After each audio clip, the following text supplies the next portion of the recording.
Bismillahirrahmanirrahim. Assalamualaikum warahmatullahi wabarakatuh. Selamat siang, salam sejahtera bagi kita semua. Baiklah, pertama-tama marilah kita panjatkan puji dan syukur kita atas kehadiran Allah Subhanahu wa taala, dan tak lupa kita curahkan junjungan kita yakni Nabi Muhammad sallallahu alaihi wasallam. Baiklah, langsung saja kami dari kelompok 4 akan mempresentasikan proyek akhir kami, yakni meningkatkan efisiensi usaha e-laundry dengan pengaplikasian database. Untuk memenuhi tugas mata kuliah Teknologi Informasi dan Perancangan Database dengan dosen pengampu yaitu Ibu Isani Mazalfi, SE MACC. Baiklah, saya sebagai moderator Atifa Zahwayona dengan NIM 2410533002 dengan rekan-rekan saya yaitu saya Sherin Fernanda Jonais dengan NIM 2410532044. Saya Tasya Dia Maharani dengan NIM 2410531008. Saya Zahara Harahap dengan NIM 2410532052. Baiklah, langsung saja saya akan menjelaskan tentang latar belakang dari proyek kami. Mengapa kami memilih usaha e-laundry menjadi tujuan proyek kami, yaitu e-laundry ini bertepatan di Jalan Irigasi, Pasar Baru. Dengan lokasi laundry ini sebenarnya adalah lokasi yang sangat strategis karena tepat berada di kawasan kos di Pasar Baru. Akan tetapi laundry ini sedikit tertutup atau tidak terlalu terlihat dikarenakan pemilik juga memiliki usaha lain yaitu usaha makanan. Walaupun demikian, hal tersebut tidak menjadi hambatan dalam usaha e-laundry tersebut. Nah, ada banyak hal yang dapat kami ketahui. Usaha ini berkontribusi di beberapa kos yang akan menjadi pelanggan setia dari usaha e-laundry ini. Pastinya akan memiliki banyaknya data yang harus dikumpulkan setiap harinya. Selanjutnya, pembahasan kedua akan dijelaskan oleh presentator saya yang pertama, yaitu Sherin Fernanda Jonais. Kepada Sherin, kita persilakan. Baik, selanjutnya yaitu permasalahan dan solusi. Masalah pertama yang ditemui pada usaha UMKM e-laundry ini yaitu pencatatan penjualan masih dilakukan secara manual di buku sehingga menimbulkan kesalahan dalam pencatatan seperti salah menghitung dan data hilang. Untuk solusinya yaitu dibuatkan database sehingga total biaya suatu transaksi dapat dihitung secara otomatis dan dapat mengurangi kesalahan penghitungan. Dan juga sistem backup dapat diterapkan agar tidak lagi kehilangan data. Selanjutnya, permasalahan dan solusi yang akan dijelaskan oleh presentator saya yang kedua, yaitu Tasya Dia Maharani. Untuk masalah selanjutnya, yaitu terjadi kesalahan dalam pencatatan persediaan laundry, sehingga data tertulis dengan kondisi asli berbeda dan mengganggu operasional laundry. Untuk solusinya, yaitu dengan menggunakan Microsoft Access, kita dapat melakukan pencatatan persediaan yang lebih terorganisir dengan pembuatan tabel persediaan dengan informasi seperti kode barang, jumlah persediaan, dan tanggal masuk barang, sehingga dapat mengurangi resiko terjadinya kehabisan atau kelebihan dalam stok. Untuk permasalahan selanjutnya, yaitu terjadinya pencatatan biaya pengeluaran yang tidak teratur, sehingga menyulitkan perhitungan biaya yang dikeluarkan setiap bulannya. Untuk solusinya yaitu dengan adanya data pengeluaran yang berisi informasi seperti ID nota, kategori pengeluaran, tanggal dan total pengeluaran yang memberikan gambaran mengenai pengeluaran usaha laundry ini. Data yang jelas juga dapat membantu pemilik untuk mengontrol pengeluaran agar tidak lebih besar dari pendapatan.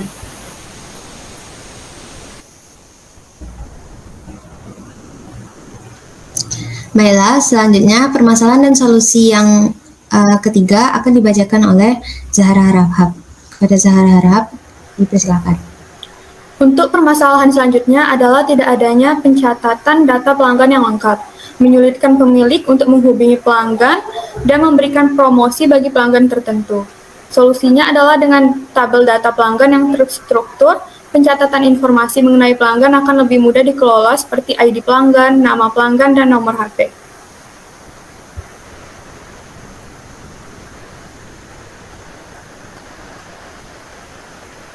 Selanjutnya, masalah pencatatan yang terpisah dan tidak terstruktur menyebabkan kesalahan penetapan harga oleh pekerja, sehingga dapat merugikan usaha ataupun pelanggan. Solusinya adalah dengan menggunakan Access, dapat dibuat tabel layanan dengan harga dan kategori layanan yang terstruktur, sehingga tarif dapat dihitung secara otomatis dan mengurangi kesalahan penetapan harga.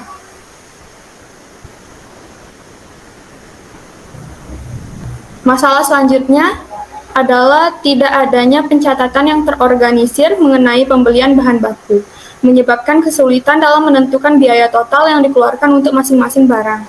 Solusi yang dapat dilakukan adalah dengan menggunakan Access, dibuat data pembelian. Pemilik dapat melihat lebih rinci berapa biaya yang dikeluarkan untuk masing-masing barang, sehingga pemilik bisa merencanakan anggaran yang lebih baik ke depannya.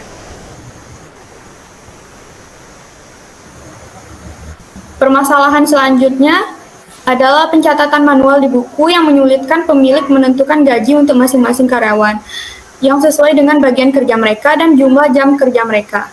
Solusinya adalah dengan pencatatan yang terstruktur pada database, pemilik dapat lebih mudah mengakses data karyawan seperti bagian kerja dan jumlah jam kerja mereka, meminimalisir terjadinya kesalahan dalam pembayaran upah atau gaji kepada karyawan.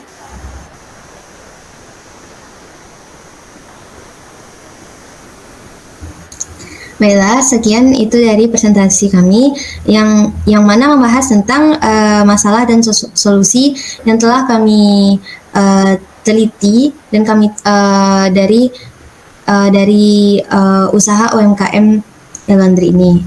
Nah, kami akan memperlihatkan data akses yang telah kami buat untuk dapat mensistematiskan data para usaha UMKM Laundry ini.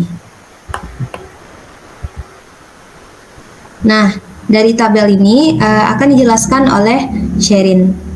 Kepada Sherin, kita persilakan. Berikut merupakan database dari kelompok kami. Pada tabel pertama yaitu ada data customer dengan informasi ID customer sebagai premiki, kemudian nama customer, jenis kelamin, tanggal pembelian, dan nomor HP. Selanjutnya ada data karyawan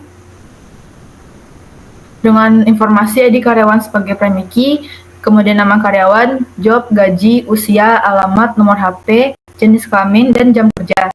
Selanjutnya yaitu data layanan dengan informasi ID layanan sebagai premiki, kemudian jenis layanan, dan harga per kilogram. Selanjutnya ada data pembelian dengan informasi kode barang sebagai premiki, kemudian ada adinota, nama barang, tanggal pembelian, jumlah pembelian, harga per unit, dan total harga pembelian. Selanjutnya yaitu ada data pengeluaran dengan informasi ID nota sebagai premiki, kemudian ada kategori pengeluaran, tanggal pengeluaran, dan total harga pengeluaran. Selanjutnya yaitu data penjualan dengan informasi ID penjualan sebagai premiki, kemudian ada layanan, ID customer, ID karyawan, tanggal penerimaan, tanggal pengembalian, berat dan jumlah total pembelian, kemudian metode pembayaran, dan status pembayaran. Selanjutnya terakhir ada data persediaan dengan informasi kode barang sebagai premiki, nama barang, jumlah persediaan dalam kilogram dan pieces, kemudian persediaan, harga per unit, dan total harga persediaan. Baiklah, selanjutnya saya akan menjelaskan tentang form yang kami buat. Nah, di sini terlihat bahwa di dalam form ini kami menggunakan beberapa fitur agar memudahkan para karyawan dan juga para owner untuk bisa dapat melihat apa saja yang kami gunakan dalam data tersebut. Nah, di sini ada tanda kembali, tanda lanjutan. Setelah itu ada tanda dicatatnya, di print dan dihapus, dan juga ada data tabel yang bisa kita lihat dari beberapa data yang telah kita masukkan. Nah, setelah itu di data karyawan kita juga menggunakan beberapa fitur. Di sini kami menggunakan adanya di dalam data karyawan itu terdapat ada penerimaan gaji. penerimaan gaji dengan per harian atau per bulan. Nah, catatan yang digunakan oleh owner yaitu pada gaji karyawan yang bekerja lebih dari 8 jam, maka akan diberikan bonus sebesar 2% dari gajinya. Nah, selanjutnya data layanan. Data layanan ini ada grafik layanan yang kami sediakan agar mempermudah untuk pembacaan data yang ada di database ini. Ada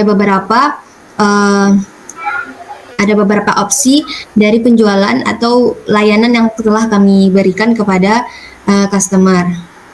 Nah, selanjutnya ada data pembelian. Di sini digunakan adanya tanggal pembelian dan yang mana ada transaksi baru dan transaksi baru dan penyimpanannya agar mempermudah juga untuk dari data tersebut. Di sini juga ada diperlihatkan grafik pembelian dan data dari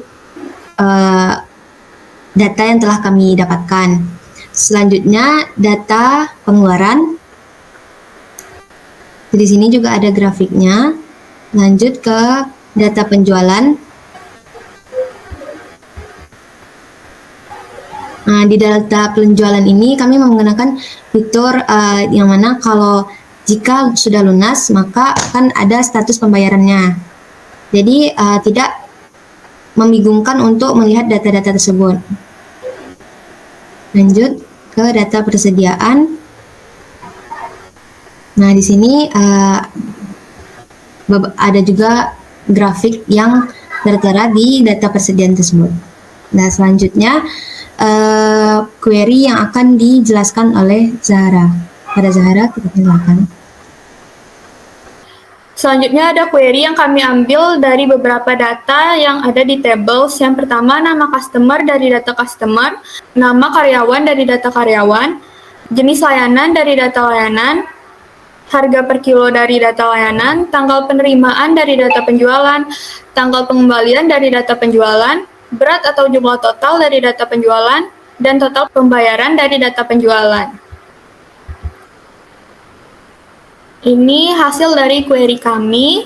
Selanjutnya ada query bonus yang berisi bonus yang didapatkan karyawan jika mereka bekerja lebih dari 8 jam. Untuk bonus sebesar 2%. Di query bonus terdapat data yang kami ambil dari tables di atas. Yang pertama, nama karyawan dari data karyawan. Yang kedua, job dari data karyawan. Yang ketiga, gaji dari data karyawan. Yang keempat, jam kerja dari data karyawan.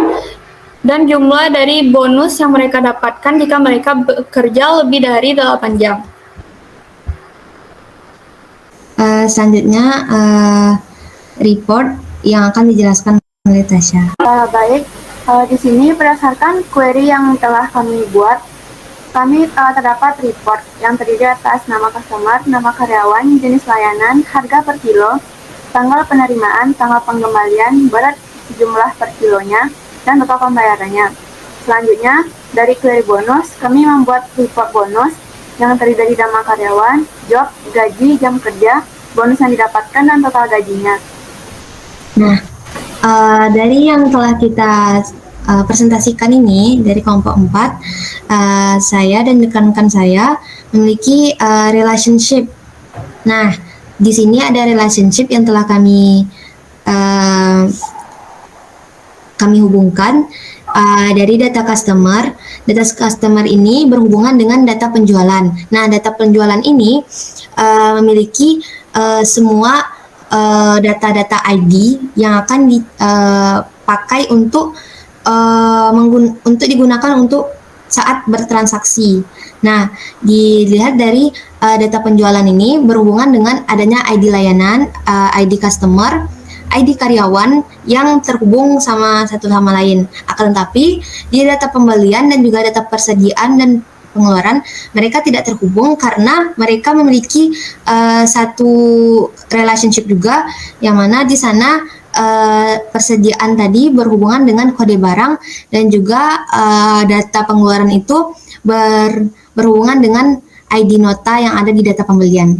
Nah, di sana kita dapat melihat data pengeluaran yang telah kita beli, berapa data pengeluaran yang kita dapatkan, kita keluarkan dari usaha kita per periodenya. Nah, selanjutnya setelah kita tahu dari presentasi kami tadi, proyek yang kami lakukan ini digunakan atau bermanfaat untuk membantu UMKM yang kami bantu, yang kami tuju agar mempersistematiskan usaha laundry ini agar permasalahan-permasalahan dan yang terjadi di dalam usaha tersebut lebih mengefisiensikan di usaha tersebut. Nah, kami dari kelompok 4 sekian dari presentasi kami. Baiklah, saya sebagai moderator dan juga rekan-rekan saya pamit undur diri. Terima kasih. Assalamualaikum warahmatullahi wabarakatuh.